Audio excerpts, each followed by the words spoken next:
Welcome to Massive Late Fee. And now your hosts, Mark and Carol.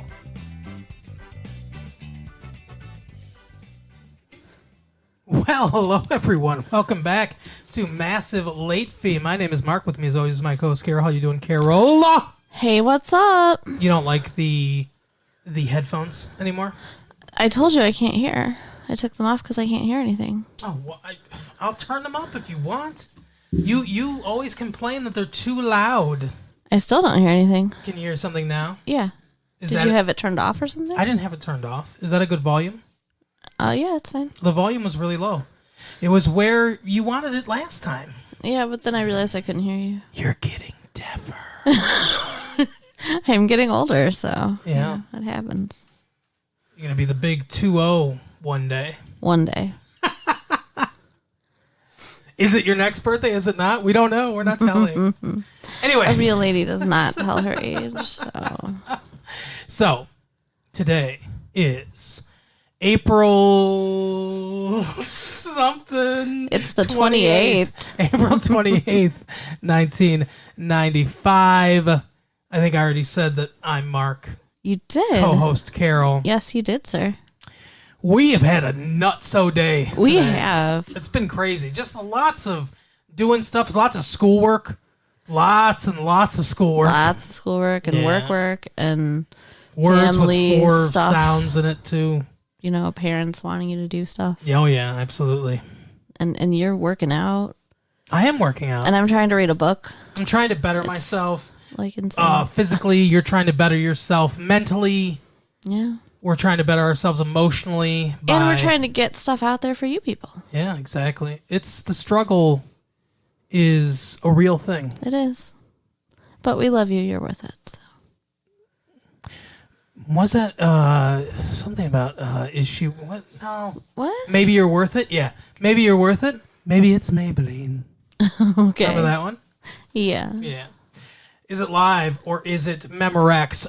Look at the tapes. Are your tapes Memorex? Does it say Memorex on them? No, it doesn't. I don't use Memorex tapes. Okay. I don't like big advertisers. Speaking of not liking big advertisers, this episode is brought to you by Our Blood, Sweat, and Tears. What? The band Blood, Sweat, and Tears? Yes, correct. The band Blood, Sweat, and Tears has sponsored the show. So right. Disco! Sorry, is that a disco band? I don't even know. I don't know what the hell you're talking about. You don't know Blood, Sweat, and Tears? No. I've at least heard the name. I mean, literally never heard it unless somebody was talking about working hard. Or hardly working. I don't know.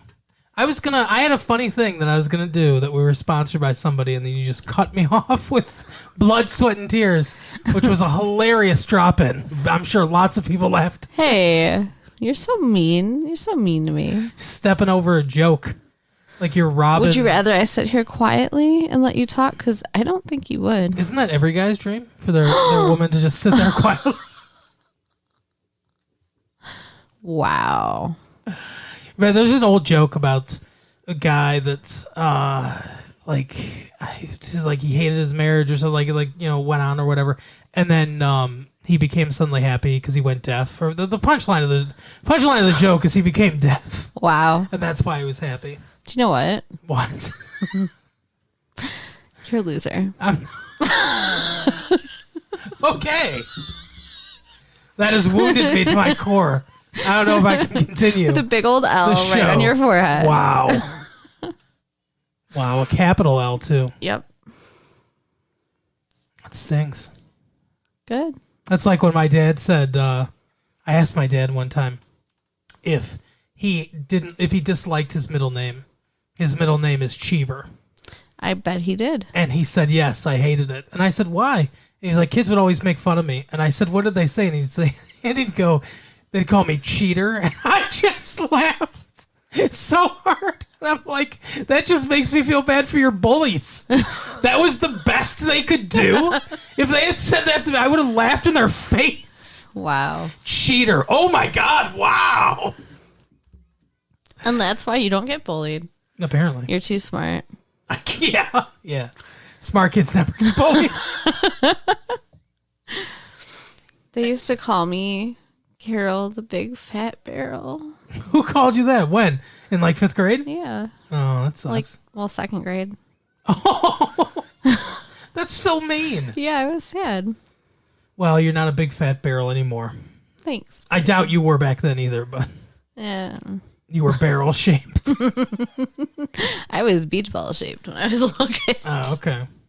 Well, no longer. But now you look like somebody. Okay. I look like me. Thanks. Hey, so a little technical difficulty.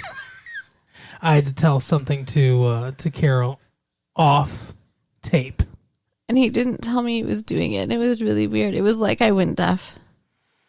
Is that how you guys experienced it? Did you feel you went deaf for a minute? She looked alarmed. And mute. Deaf and mute. You could hear yourself, couldn't you, speaking? But not the way that I'm supposed to. So you thought you were hearing your thoughts? This must be what it's like to be deaf and mute. It's like you can hear, but it's just thoughts. Oh, goodness. So, how am I going to transition from this to the Oklahoma City bombing? What? The Oklahoma City bombing happened about 9 days ago now, I guess. Yeah, April 19th. Suspects from here, maybe. There's a Michigan connection to this. I don't like it. Well, I'm sure that we don't know them. I hope not. I hope my friend Terry's not involved. Why would Terry be involved? I don't know. Well, he's sometimes I don't know. I know some people that mess around a little with the Michigan militia, and that's part of it, I guess. I don't know. Interesting. I'll be honest, I haven't really been following the story closely, but tragic. Yeah. Oh, the federal building in Oklahoma City. It's very sad. Supposedly retribution for, what was it called? Waco. The Waco, Texas raid. David Koresh, the Branch Davidian cult. Okay. You remember them. Yes, I do, with the Kool-Aid, right? No, that's Jim Jones, Jonestown. They were in Guyana, No, Africa. never mind. I don't know. Same kind of thing, though. They're all, murdering, lying Now it depends on who you ask. guys with delusions of grandeur. Some people I know say that they were just, they were just upholding their Second Amendment rights to have guns, and the federal people were like, "Fuck you." Whatever. Yeah, well, I mean, it's a cult, That's what I'm saying. So anyway, not the kind of people I want to have guns. No offense. Anyway, so this week we watched a show about guns.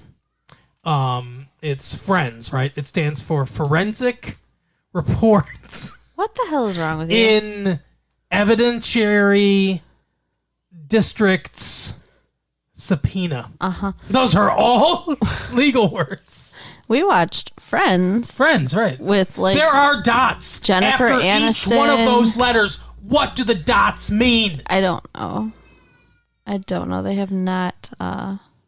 Fornication, ritualistic. There's a child. The I think the window is window's open. open. The window's open where we're recording this, and about 2 doors down, our neighbors have a child. About how old would you say Lulu is? Like 3? 2, 3. Yeah, like 3 years old.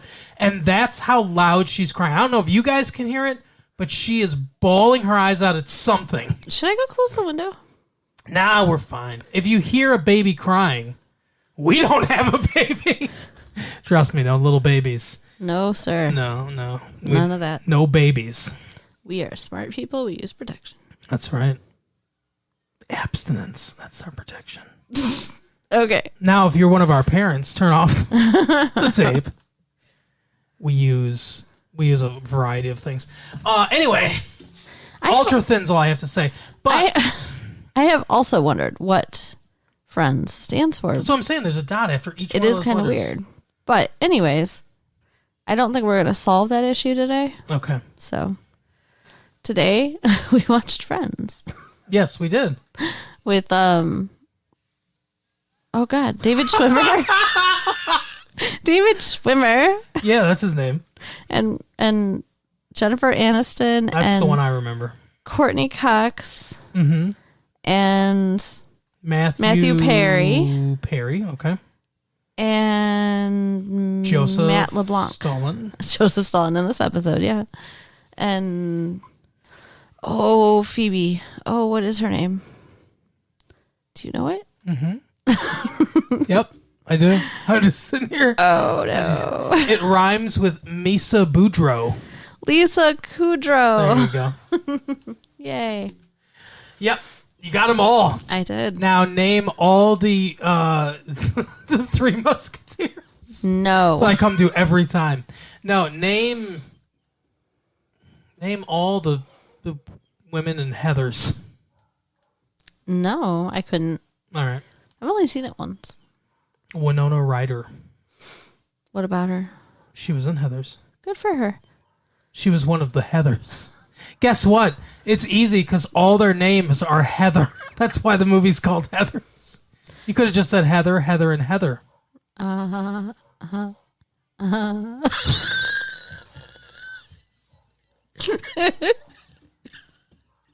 the fuck? It was supposed to be a sarcastic laugh, and I realized it sounded really weird. It did. Because you have your headphones on. So now you know. Okay. Do you want... Okay, you can tell us about Friday. Sorry, we're talking about Friday. Well, you already... I'm talking about Friends, you're talking about Friday. Okay, fine. Then you talk about Friends. Do it. All right. So you know how Monica is super duper like anal retentive, OCD crazy? No. No. She is? Yes. Give me 4 examples. 4? There's barely 4 episodes of the show. Come on now. No, I know. She likes to whisk her couch or something, right? I guess, but somebody stole her credit cards, and she's jealous. How does she find this out? Because the statement came, and there was a bunch of charges that were not hers. No, you're wrong. Okay. She tries to pay for lunch with her mom. Oh, God, yeah. I forgot about that. Okay. Yeah. So she's out with her mom, who is a total B. Okay. And her mom's like, I'll get it. You know, they barely pay you. And she's like, Mom, that's one of the things we're not allowed to talk about, my career. Right. And she's career, like, love life, and what else? Her looks. Yeah. And so she's, gives them the credit card, and she's like, I got it. I'm doing just fine. And they bring it back and like, oh, it was declined. And her mom looks so happy.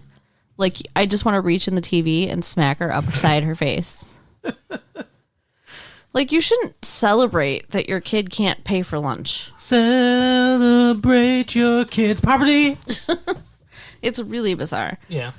So then Monica gets a hold of the statement, though, because she's looking at it at home. I assume they just mailed it to her. That it was, like the statement was coming soon or whatever. I don't know. Yeah, and maybe it was just happened to be there when she Or got maybe home. she went to the bank. Maybe she went to the bank that issued the credit card and asked for a statement to be printed out. Because by the time we see her in the apartment again, she's called the police. Like, the police are notified. And yeah, they say the bank says, Rachel says the bank says that you're only responsible for what you actually charge. Right. So she must have went to the bank. But she's looking at it and she's like judging them. Like, this is irresponsible spending. Right. Like, they're a criminal. Like, they don't care. And then she starts getting jealous, though. She's like, they live their life better than me. My life. They're living my life, but better. And it's kind of funny, too. Joey's looking at it, and he's like, oh, they're a dork. They bought a $70 mop. She's like, that was me. That was actually Chandler that said that, though. Never mind. I thought I was going to do Friends, but maybe I shouldn't. Maybe you should do Friends. Wait, what? Huh? What do you mean, do Friends? What friends? No, I'm not saying we're having an open relationship. I'm saying discussing the show. Oh.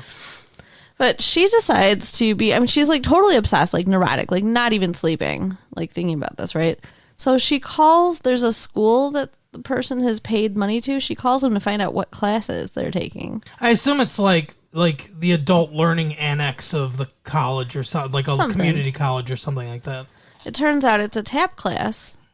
And she brings Rachel and Phoebe with her to observe the class to see the woman or whatever. Let me ask you a question.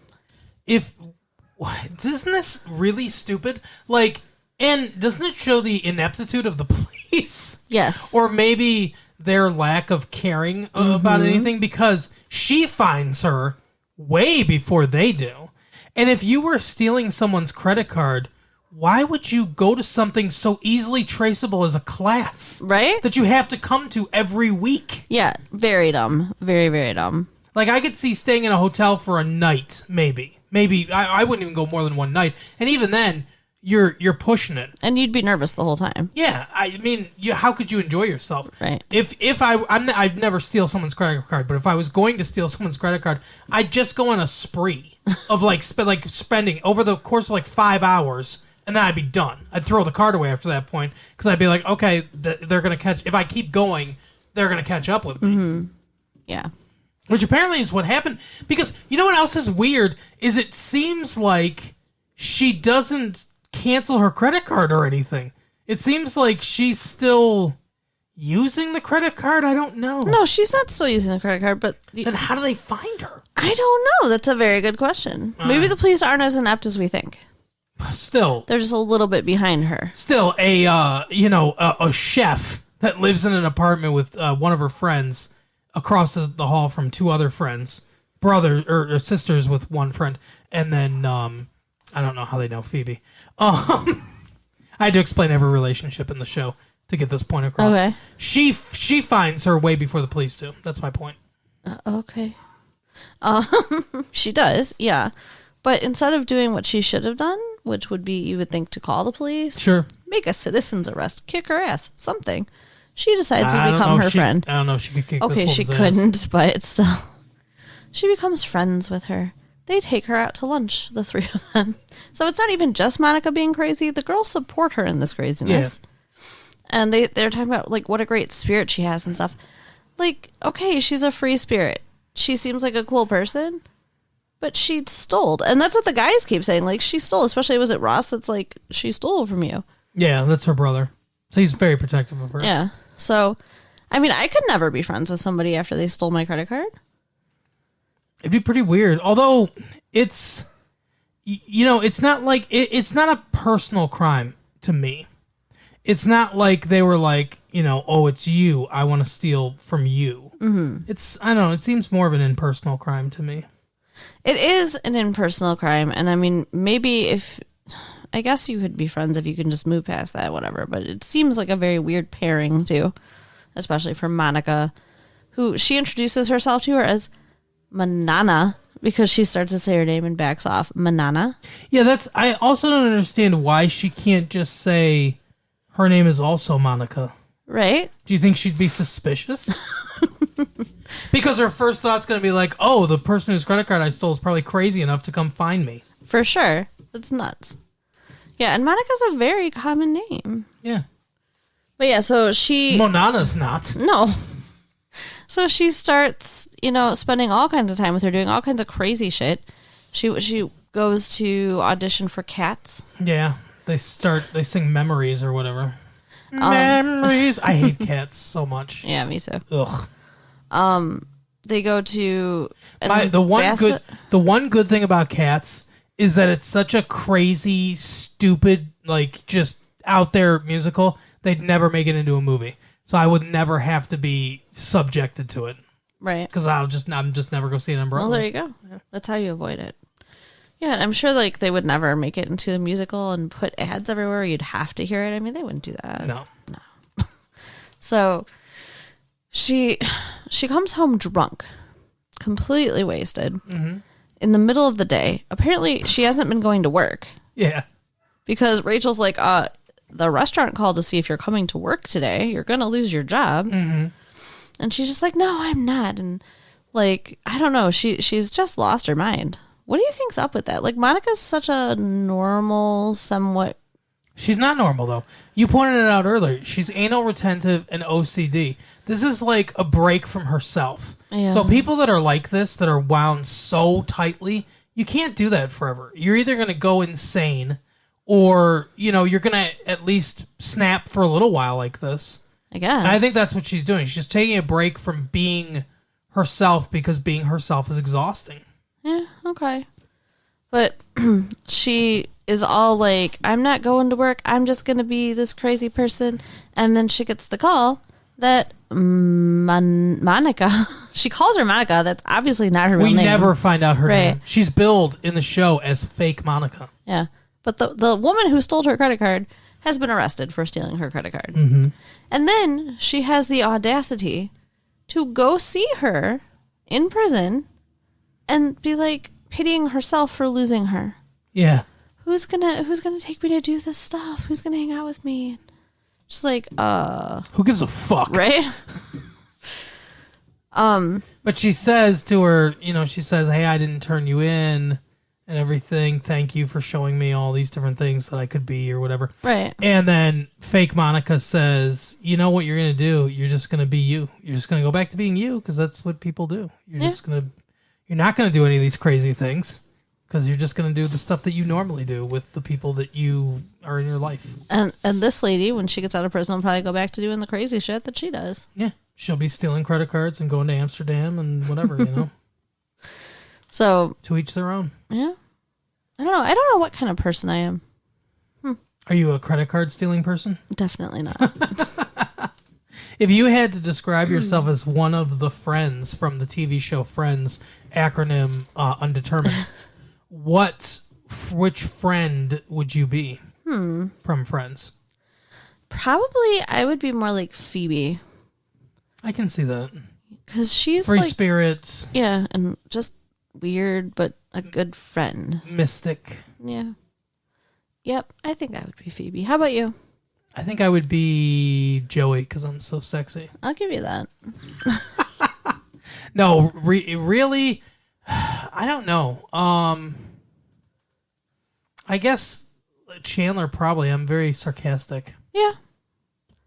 I mean, in truth, I think Matthew Perry is better looking than Matt LeBlanc as well. Really? So, yeah. Oh, all right.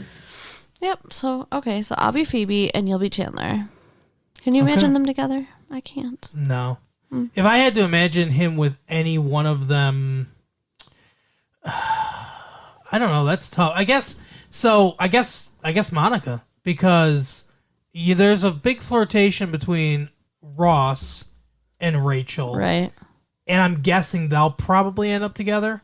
Although if we were pairing people together romantically just based on their looks, I would probably say Rachel and Matthew Perry. Okay. And then I guess Phoebe and Joey and Ross and Monica. Ew. Well, assuming that and in real life, obviously they're not brother and sister. But assuming they're not brother and sister, they look more like a couple, I guess. But yeah, eliminating that and taking the mythology of the less than one season of show that we have, I'll say that, he's probably better with Monica. I can't really see him with Phoebe. No. So, the other side plot we have in this episode is Marcel, Ross's monkey. Yeah, God, I hate this monkey. Like, the monkey's cute and everything, but it's so stupid. This is something that you would put into a struggling sitcom in year 5 or something like that. Let's have a monkey be part of the cast. And I know that he's not like a big factor in every show or anything like that or whatever, but it's just so dumb. Well, obviously they decided that because they're getting rid of him. Yeah, I know. I'm very happy. Because he starts humping everything. Because apparently when a capuchin monkey reaches sexual maturity, they become aggressive if they don't get some. And the vet told Ross... I feel you, brother. Yeah. The vet told Ross that he's got to go because he's got to get access to other monkeys. Yeah. How do you think... Because that's an organ grinder monkey, right? The capuchin monkey? What? Organ grinders on the street. They're playing the... Wow, that is not what my brain thought when you said organ grinder. Oh, you were thinking about humping again? No. I was thinking about like a meat grinder with organs in it. Oh, jeez. What is wrong with my Performers on the street. Yeah. Like, they'd have the little monkey sit up there. That's a capuchin monkey, right? I don't know. So I wonder how they make them docile. Do they neuter them? Ugh. Maybe. maybe they have the mates, and maybe after they mate successfully, they're like done or whatever. I don't know. But yeah, doing anything. There's stories of like Japanese people and stuff like that like, eating monkey brains while they're still alive and stuff, like cutting into their heads and shit. No.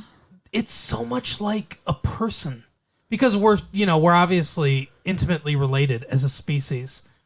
It's so human-like. How the fuck could you do that? Not that I would do it to any other animal either, but like especially a monkey.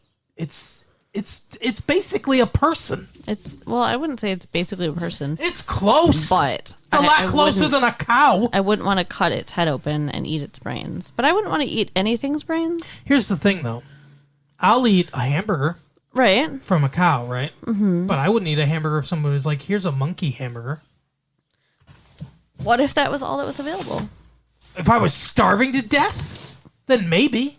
I might eat an actual person if I was starving to death, but we're not talking about that. I mean, why go to an extreme like that? I'm not going to an extreme, but I'm like, if you live somewhere where it's mostly monkeys and, that's an available food source, you would look at it differently. All right, come on now. You're telling me that they can't fly in beef? There's Kobe beef in Japan. I'm just saying it's a different culture. I wouldn't judge them.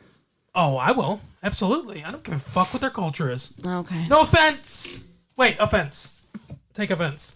I don't believe in cultural relativism. I know you don't. Something's either right or it's wrong. That's it. Universally. Okay. No culture is better than any other ones because every culture does wrong things. Don't look in the whites' direction. Because they've done a lot of bad stuff. Yes, they have. But stuff's either right or wrong. That's all there is to it. Okay. I'm sorry. We won't eat any monkey brains. Can we move on? Yeah. Is that what we were fighting about? You wanted to eat monkey brains? No, I just didn't want you to judge the Japanese people who do. What the fuck? What do you mean? You don't have any judgment for what about people that kill and eat other human beings? Well, that's cannibalism. Mm-hmm. And there are unnatural. No, there are tribes in Africa that do that practice that. There are cannibalistic tribes in Africa, and they're is that probably okay really it's sick. Their culture. No, it's not okay because it's their culture. No. So where are we drawing the line? See, everyone rejects cultural relativism. I tried, guys. I tried to get it to move on. Another. Don't turn around. Okay. Are we done? I don't know. Are we done with Friends? No. Okay, we'll keep going then. Ross was trying to Eating monkey get brains. Marcel into zoos. Yes. And it's like he had to apply and he'd get like rejected or accepted. It seems weird. I would think a zoo would be happy to have a new monkey. They treat it like college. Yeah. So it's like, obviously San Diego is that a good Ross? Obviously San Diego would be the best, but we're not going to get into there. So I'm going to apply to Pennsylvania, whatever. But they pretend like it's a college. Like it's yeah, like, they're talking about one of them is like a total party zoo and stuff. in Miami. Yeah. Mm-hmm. Oh, it's 2 minutes from the beach. It's a total party zoo. And it's a dumb joke. I don't think it's funny. Right, and then he meets with some guy, and I want to know how he even got this meeting with Harry Shearer. Yeah, this guy is talking about whether or not. Did you recognize his voice? Though? No. Yeah, he's Mr. Burns and Ned Flanders on the Simpsons. He was in a movie not a movie. Sliders. He was in the pilot of Sliders. Yeah. He was the radio voice. Okay. He was like, hey, like he was that wacky DJ, right? But yeah, so he gets around. He was in This Is Spinal Tap and stuff. Harry Shearer. Oh, very funny guy. But he's asking some very strange questions during the interview and stuff like whether or not Marcel could handle a small object like a knife. Yeah. And it turns out that he wants him for fighting other animals, and he's trying to get Ross to give him to him, and he'll cut him in on the profits and stuff. Yeah, it's crazy. Yeah, like how do you meet a dude like that? First of all, I don't know. That's a good question. I mean, I know he was contacting zoos. I don't know how you go from zoos to like black market animal trading. I don't understand either. Yeah. Anyways, I guess that's about it for Friends. So what happens? He puts them into no, he got has them killed? No. He got accepted. Sends them to Japan and someone eats his brains. No, he got And then Carol says, hey, it's okay. That's their culture. He got accepted into San Diego Zoo. Oh, okay. And they're very happy about it. Yes. And then Ross is trying to say goodbye to him in the airport, and he humps his leg, which is kind of gross and sad. And he leaves. So yeah.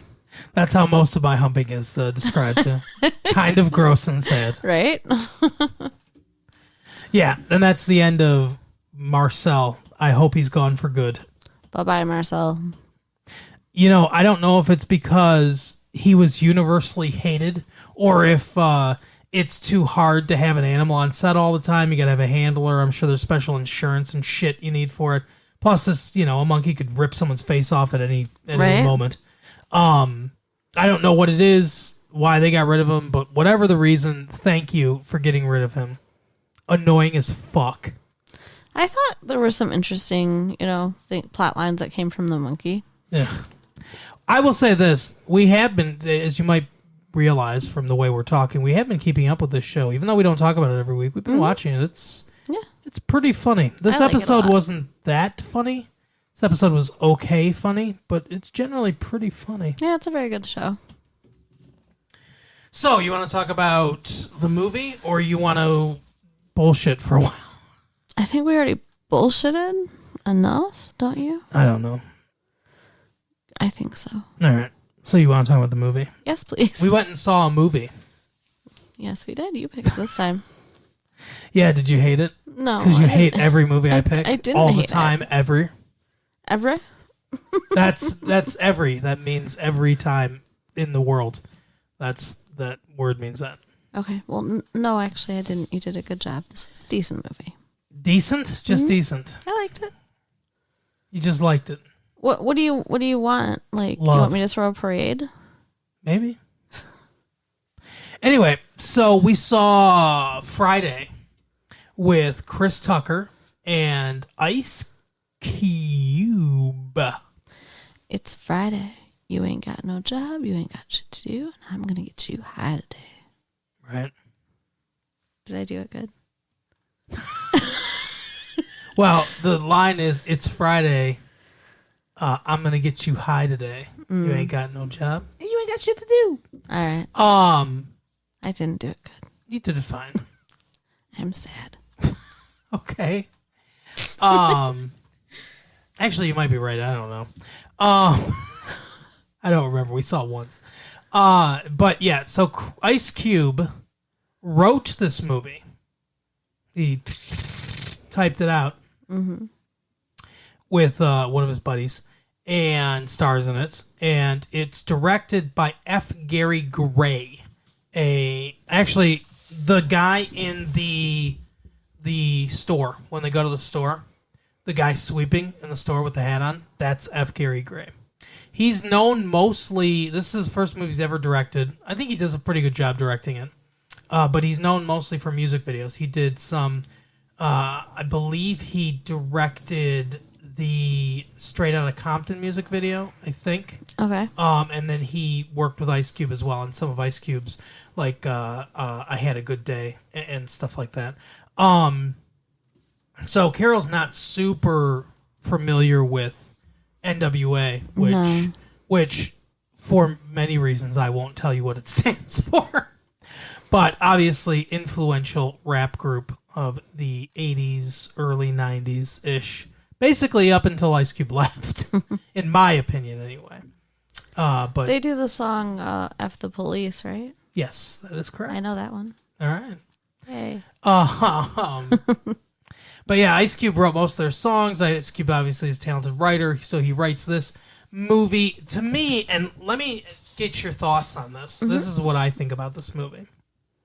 First of all, I like the movie a lot. But this movie seems more like a collection of vignettes, like kind of, sort of tied together with one central story.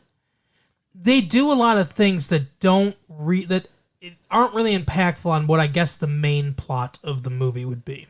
To me, the main plot of the movie. So, Craig, played by Ice Cube, has a friend named Smokey, who played by Chris Tucker, who smokes a lot of pot and everything. Smokey's supposed to be selling pot, but instead he's smoking it all. Faison Love, a.k.a. Big Worm, wants his money, $300, I guess. I thought it was 200. I think they're trying to get 200 because he already has 100, or maybe it is 200. I don't know. But he's trying to get his money, and Smokey's trying to come up with a way to get his money. And because he smoked all the drugs, can't give him the drugs, can't give him the money. You know, he's got to obviously he can't cough up the drugs, so he's got to find the cash somewhere. And that's, to me, that's the main plot of the movie. Yeah, that's the main conflict of the movie between the two of them, is they have to try to come up. Craig gets roped into this, and he's got to figure out a way with Smokey to get this money, so that although they never, it's weird the way it all happens, because it's not like there's any. It's more like real life, I suppose. There's not a big. They don't stage a big dance where where they raise the money they need, like in breaking or something like that, or they don't. There isn't a like a striptease contest that the first prize happens to be $200 or something like that they can win. It's not contrived like that. The way they come about the money is in a very weird, like, we didn't plan it out way. You look really confused. Well, because I would disagree, but I don't want to like cut you off because you're about to go into like the plot, and I don't want to like spoil it. But I disagree. When we get to the place, and you can tell me why you disagree. Okay. But anyway, so I would consider that the main plot of the movie. Right. But several other things happen in the movie, like the woman across the way, Miss Johnson, right? Like that thing happens in the movie. They go to the store. That thing? Well, I'm gonna get to it, All but right. they go to the store. That happens, but none of this stuff really ties into the main plot in any significant way. So I feel like it's a showcase of, here's this neighborhood, Yeah. and here's all the crazy people in this neighborhood, and they've all got their own stories going on. We're only focusing on Craig and Smokey, so we're seeing everything through their eyes. But I think a movie could be made about each one of these characters. For sure. Maybe even funnier movies. But yeah, so it's like, here's these different crazy characters, and here's just a glimpse of their life. But their life doesn't really affect the main plot. So that's why I say it's like a group of vignettes. So it starts out with Craig saying that he got fired on his day off. Yeah. From his job. That takes some talent. He came in to pick up his paycheck, and supposedly he stole boxes. Supposedly they have him on camera stealing boxes from his work. Don't know where he works. They never say. And he says he didn't. Yeah, he says he didn't do it. It's subtly implied that it was someone else who looks like him from behind, because the camera just sees him from behind. So I think it's a little like racial profiling going on or whatever. But that's what they subtly imply that at some point in the movie. So he's dealing with his life basically. He's waking up. He lives with his parents and his sister, played by the lovely and talented Regina King, and basically, his dad is his dad's like a typical kind of dad. His basically. dad is weird. His dad lectures him on how he eats up all the food in the house, and how he's gonna have to go out and get a job. He in this house you either work or you go to school. One of those two. Or you things. get out. Yeah, basically. But while he's doing it, he's on the crapper. Yes. It's like the weirdest thing. No, never in my whole life has anybody asked me to come and talk to them while they're pooping. Yeah, it's so weird. Ugh. I wouldn't do it. No. Like, I mean, maybe he would get his ass beat by his dad if he didn't do it. Wouldn't it be worth it to get your ass beat though? Yeah. To not have to do it? Yeah. I think so. And I mean, it just says so much about the dominance in their relationship, because it's definitely a power move. For sure.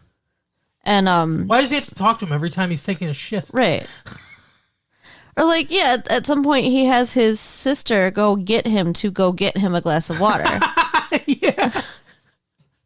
Like, what the fuck?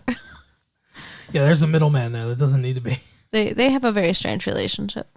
But so, like we get a lot of his family dynamic with his mom, with his dad, all that stuff. He's talking to his mom. He's like, hey, did you tell Dad what happened? And she's like, oh, I wouldn't tell him, my baby, and everything. And then he calls him in there and is like, yeah, your mom told me what happened. So, we get a lot of his family, and then Smokey comes over, and Smokey's talking about, Smokey talks to Big Worm. We get that, that piece of information that Smokey owes him drugs or money, and he smoked up basically all the drugs, so he needs to give him money. And how's he going to have money without the drugs? Yeah, and Big Worm is crazy. Mm-hmm. He's killed people over $50 or whatever. So he talks to Craig, and he's like, hey, we're, I'm going to get you high, like you said. And Craig's resistant to it at first. Like, he doesn't smoke pot. Right. It's weird. Well, like Ice Cube doesn't smoke pot, which is funny. Well, I mean, and it's like he's best friends with this guy who's so into it. Like, why would he not do it at all? It seems like weird. He also wants to get together with Nia Long. Debbie, I think her name is. And so it's Debbie, and her sister's name is Felicia. Bye, Felicia. Yeah, it's funny. It's a funny line. The way he says it's very funny. Yeah. But I feel like I'm gonna want to watch this movie a few different times, probably while high. Oh yeah. And just like make fun of stuff. Mm-hmm. But so they live down the street, and he's got a girlfriend, but he wants to be with this Debbie woman instead. Yeah. She's going to school, and his mom does too, because she's going to school. She's got her head on straight, all this stuff. Well, and his girlfriend is gross. I mean, she's got like these super long, like claw-like nails, and she keeps calling and hanging up, and like complaining to him. And she seems to think he's cheating on her when he's not. Yeah. Do we believe him that he's not? I don't know.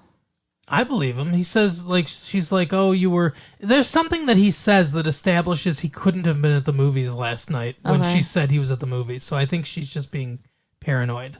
Because, like, people are accusing him of all kinds of stuff, and we don't really know because we only see him in this present moment. That's true. And he's basically the narrator, so he might be an unreliable narrator. Right. We don't know. But anyway, so the last piece of the puzzle that comes in here, the last big piece of the puzzle anyway, is, what's his name? Devon? I think it's Devon. Davon or something like that. Huge dude. A crazy dude. Yeah, huge, crazy guy. Basically, he's the neighborhood bully. He's like taking people's lunch money. Like, that's the kind of bully he is. Like, he comes around... We are he's established because Smokey tells a story. Every time, this is something I think is kind of interesting and a nice touch, too. Every time they go to tell a story, instead of the screen getting all wavy, like it's going to flashback, it's just black and white. Mm-hmm. So it's like, now this is happening in the past. I kind of like that. But he's like shooting dice with this dude for some reason, because he wins, and the guy goes, you what? And he's like, oh, I lost. And it's like, why would you ever shoot dice with somebody like that? It's basically just giving them money. Right. And he's got a bike. You can see a bike behind him. Mm-hmm. And this guy comes up with his dad. It's so weird. I think I think Craig's supposed to be like 22. Because his dad says, I smelled your shit for 22 years. Yeah. Or what. So I think he's supposed to be 22 years old. So young, adult. But a lot of these people seem like they're either still in high school or like pretty close. Yeah. And it's weird because they look older than this. And I think Ice Cube is older than 22. I don't think he's a lot older than 22, but I think he's a little bit older than 22. I don't know. But anyway, this guy's dad drives him up. This is so humiliating too. Dad's dad drives him up to this dude.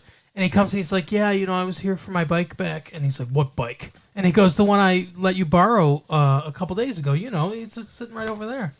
And he's like, oh, okay, that bike. And he kind of turns, and then he just winds up and jacks him in the face. Oh. And the guy flies and then falls down, right? And he's like, "It's my bike," and then like walks away from him.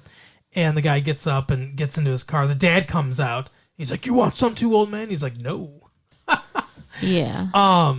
And then they drive off. But so that's the kind of bully he is. He steals bikes and then he rides around on that bike. Yep. That he barely fits on. Like it's a trophy. For most of the movie. Mm-hmm. Like he can't even afford a car, I guess. I don't know what the hell this guy's deal is. Yeah. But apparently and he's blind in his right eye. Okay. Too. I mean, I don't know if you noticed that his eye was weird. Yeah, I noticed his eye was weird. The guy in real life, that actor has that problem. I don't know what it is. Maybe he's blind, yeah. But anyway, so he apparently he's sleeping with Felicia, who is Debbie's sister. Which both of them are kind of gross characters, so I guess it makes sense that they're together. Well, she comes up and I guess she's the very passive version of him, because she comes up and she's like, "Hey, Craig, can I use your microwave to microwave some chicken?" He's like, "Yeah, I guess. Where's the chicken?" And she's like, "No, I want to take it over to my house." It's like she asks Smokey to borrow his car. Right. Like she's always asking for something from people. Yeah. And getting rejected. He just takes. Do you think that if they gave her the microwave that she would have like pawned it or yes, like absolutely. Yeah, okay. Yeah, she was trying to sell it for drugs. Okay. Of course. To me that's pretty heavily implied. Yeah. But anyway, they're sitting on the porch. And this is where the vignettes part of the movie happens. Because they're sitting on the porch and they're observing things around the neighborhood. Mm-hmm. This little kid's on his bike and he's riding around knocking people's garbage cans over just because he thinks it's funny, I guess. And then there's Mrs. Johnson across the street, who's dressed like Daisy Duke from the Dukes of Hazzard. Right. She's got like real short shorts on. She's got this I think it's a bra with I don't think it's a bikini, but she has like a denim top on that's like cinched, so you can see like her whole stomach, and it basically just covers her breasts. It's not a bra though. It's not a bra underneath that. It's a shirt. It's a shirt underneath that, really? Wait, underneath the denim? Because you can see what's underneath it. I think that's her bra. Maybe. But anyway, so she's like bending over and like doing all this stuff, and as Craig points out, he's like, "Oh, she knows what she's doing. She knows that we're looking and stuff. That's what she wants, basically." So they start smoking pot in front of the house, and the Reverend pulls up, played by the hilarious Bernie Mac, and he's like, "Hey, that's a sin. Smoking that pot's a sin," and all this stuff. And then he wants some. Yeah, and then he's like, "Hey, just give me some for my glaucoma." So Smokey says, "No, get your own," basically. And then I think Craig points out Mrs. Johnson or whatever, and he's like, "Oh, So he goes across the street to talk to her. They go inside her house. Mr. Johnson comes home, who is, I don't remember what the name of this actor is, but he's a little person. Is that the way to say it? I don't know. He's a very, very little man. He's like a dwarf. Yes. Dwarf is okay? I think so. All right. I mean, isn't that the medical term? Dwarfism, yeah. Oh. What flavor of dwarfism do you think? Flavor? Well, there's different kinds of dwarfism. I don't know. Anyway. I don't know different kinds. So he comes in, and it's clear that the Reverend was sleeping with Miss Johnson. Mrs. Johnson. She comes out and she goes, "We was just playing," which I think is hilarious. I don't know, just playing. It's such a weird defense. Right. But he's very pissed. He chases the Reverend away. And then later he takes out all the clothes. I think it's the Reverend's clothes. Like, I think he's been a frequent guest or something. No, he was throwing her clothes out on the lawn. Those were her clothes? Yeah. Because the Reverend was carrying his own clothes running out of that place. Because the little crackhead guy picks him up. Oh. Maybe he's going to sell them. I don't know. There's also a guy we see at the beginning who's running with two stereos underneath each arm. Yeah. He's like the local homeless guy that's like always looking for money. Like, "Hey, I'll watch your car for $2. I'll wash your car for $2. I'll clean up your shit for $2." Oh my God. Yeah. That was so gross. So he says to him, "Hey, hey, buy me a 40 at the store," because they were going to the store to get Smokey's mom a pack of cigarettes. And so they drive to the store, and he's like, oh, I'll buy you 40 or whatever. He goes in there. It says black owned, and then out from the counter is this Asian dude with with a knit cap on and everything, like dressed like he's from the neighborhood, but obviously, he's a very old Asian man. So, but that's funny. That's a funny kind of like little part to it. But they go and they get the stuff. They come back, and like that whole like exchange. That's also like a little vignette kind of thing. I'm trying to think what else. You know what the style of it reminds me of is like a Kevin Smith movie. You mean the one Kevin Smith movie? Yeah, that one, The Clerks. Like with all the like little things that happen that kind of relate to each other but don't. But it's giving you a picture of the community and their lives. Yes, I agree. Yeah, I agree that it is like that. So, from that point on, it gets like the movie slows down a lot at that point. Debbie comes over after Craig gets high. He gets pretty flirty with her. She's like, "Oh, Craig's got a man," kind of thing. Got a man. Got a woman. Sorry, he's got a girlfriend already. I was gonna say, did I miss something? Devon or whatever his name is, Devo. He makes Smokey break into the neighbor's house. That's the other thing. There's a neighbor who doesn't want anyone to walk on his lawn. Right. He keeps it very clean and everything. And they break into his house because his window's been left open. And they steal $200 from inside there, which he never mentions. So apparently he doesn't even realize it's gone. Yeah, well, I mean, if it's $200 cash, like until he needs the cash, he's not going to notice it's gone. I guess that's true. But they steal it, and Smokey thinks he's getting half because he went in there with him, and he's like, "No, it's mine." Yeah, he's such a jerk. Oh, he should have gotten punched in the nuts. So Debbie, says to them something like, "Oh, he's over at my house," and he's like, "Oh, she's fucking him," and she's like, "Hey, mind your own business," kind of thing. But so Smokey sneaks into the room because he wants to get the $200. He doesn't get it because that crackhead guy comes in. He's like, "Hey, what's going on?" He's like, "Oh, I saw an open window, so I figured I'd peek my head in." Like, what the fuck? Yeah, that's so fucked up. So he wakes up the dude, and they disappear out of the house, but he couldn't get the $200. So Big Worm calls him up. He's like, "Hey, you got my money?" He goes, "No." Like 5 minutes later, people are there in a van to fucking shoot them. Yeah. Over $200, that seems so wrong. Well, that's how it happens sometimes. Greg's got a gun of his own, which has been established earlier in the movie for protection. His dad sees it, and his dad's basically like, you shouldn't need that for protection, like fight with your fists, like, be a man. Sometimes you get your ass kicked, sometimes you're the one that wins, but you can hold your head up high, kind of thing. Which seems to be, I mean, I don't think the movie really has a message per se. I think it's more just like, hey, this is what life's like in this neighborhood. But I guess that's as close to a message as it gets. Yeah. So they run away from the people trying to murder them. And then the fucking guy, or Debbie, comes over and says, that because Devo's there or whatever, he takes the guy whose bike he stole, he takes his necklace, rips it right off his neck. And the guy's all upset. He's like, "My grandma gave me that." And he's like running away crying and stuff like that. Yeah, it's sad.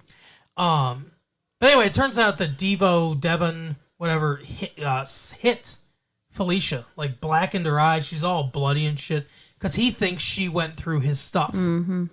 When it was Chris Tucker. That was Chris Tucker. Smokey. Oh, Smokey.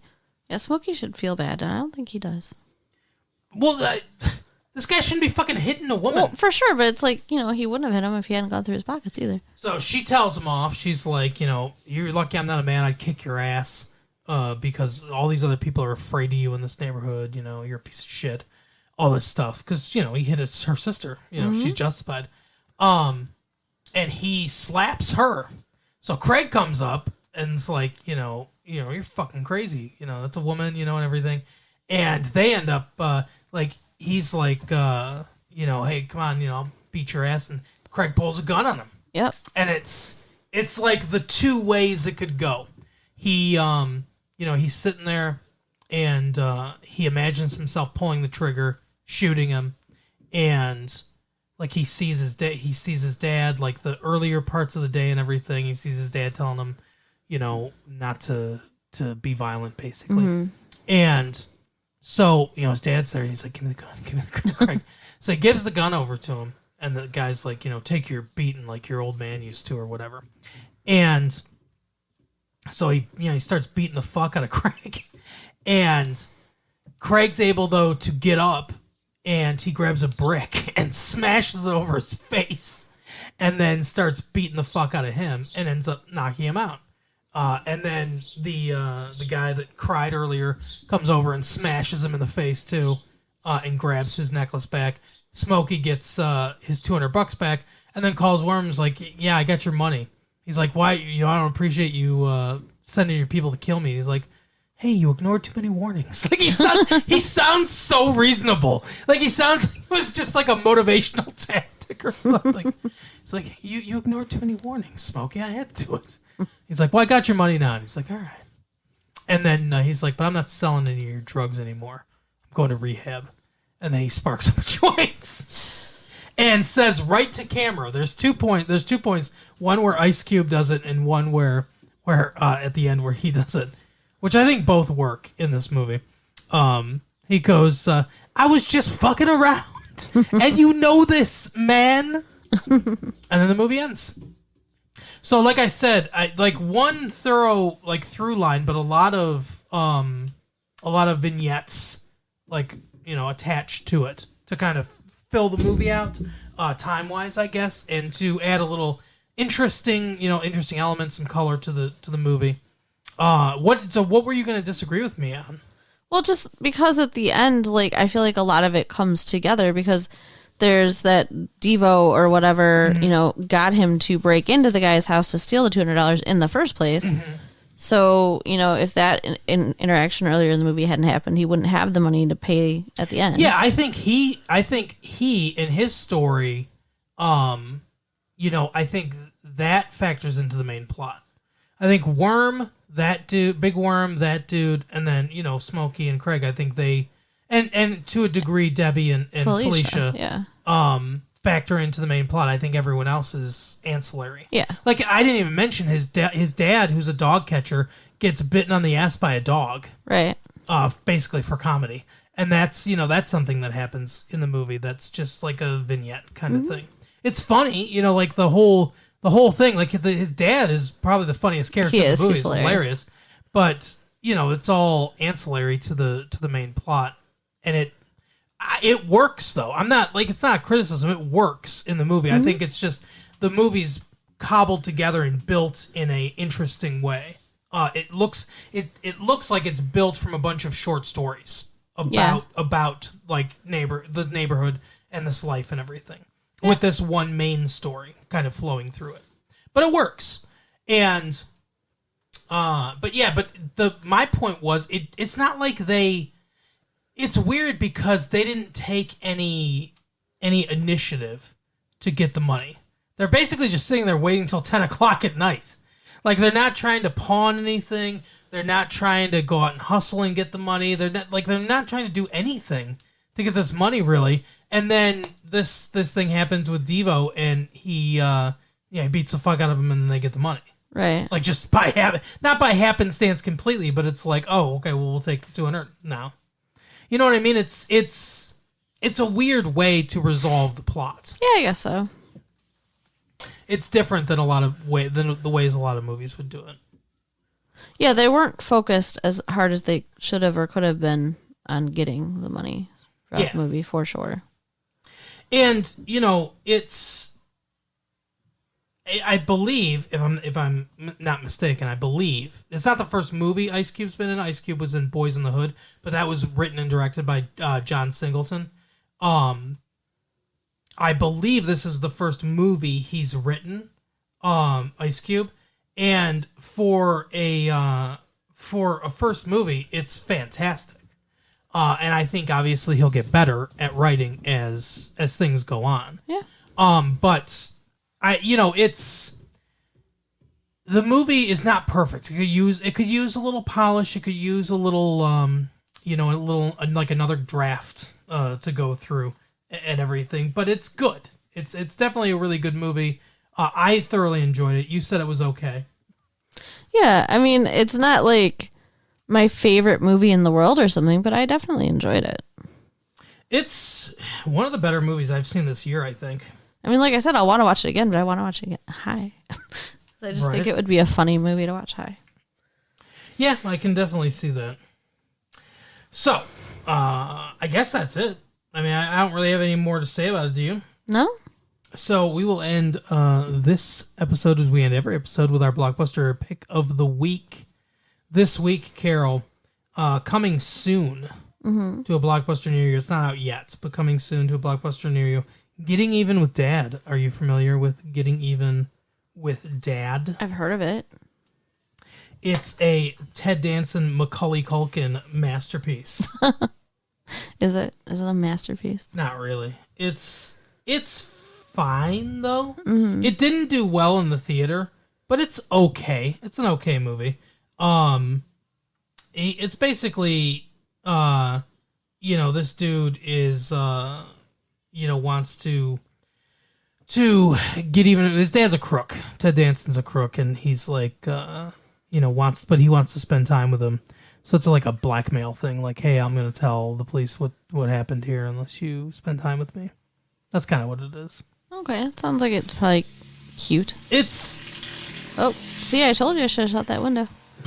I think a biplane is going, but what the fuck is that? But anyway, so yeah, it's fine. Like, you don't have to rush out and see it, but there's nothing great coming out. I mean, Forrest Gump is coming to video. Well, that's something. But we've talked about it before. I mean, I could say, hey, Forrest Gump's coming to video, rent it because it's a good movie, but you probably already saw it in the theaters, right? So, yeah. But anyway, that's our show for the week. Carol, take us to the home front. Hey, everybody, make sure to give us the stars, put the stickers on the locker, tell your friends, and keep listening to the tapes. You can write us at latefee1994@aol.com. All right, bye. Bye.